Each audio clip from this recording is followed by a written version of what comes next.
मैं सिर्फ 2 महीने के लिए हॉस्टल गया था, लेकिन जब वापस आया तो माँ ने कहा, बेटा तुम कौन हो? मैं राहुल हूँ, 17 साल का, और ये कहानी है मेरी गर्मियों की छुट्टियों की, जो कभी खत्म नहीं हुई।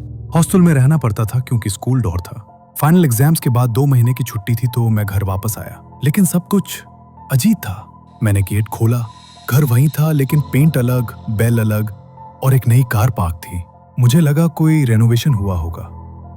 मैं अंदर गया तो एक औरत किचन में काम कर रही थी। मैंने कहा, माँ मैं आ गया।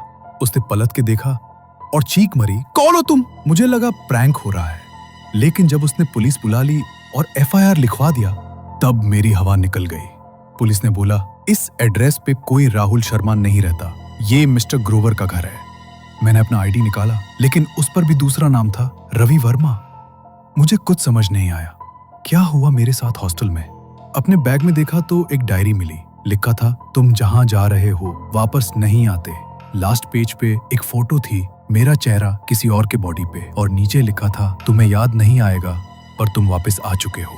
हर रात एक ही सपना आता है, एक अंधेरा कमरा, एक आदमी कहते हुए, तुमने अपने असली घर में झूठ बोला, अब हर घर झूठा लगेगा।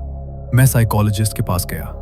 उसने कहा, तुम डिसोशिएटिव आइडेंटिटी डिसऑर्डर से गुजर रहे हो, या शायद कोई और तुम्हारे जैसा बन गया है। लेकिन सच तो मुझे भी नहीं पता था। एक दिन हॉस्टल से कॉल आया, राहुल की डेथ हो चुकी है 2 महीने पहले, उसने सुसाइड किया था।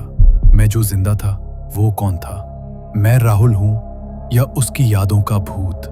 मैं रोज मिरर के सामने खड़ा होता हूँ और पूछता हूँ, मैं कौन हूँ? और मिरर हमेशा जवाब देता है, तुम वो हो जिसको कब का मर जाना चाहिए था।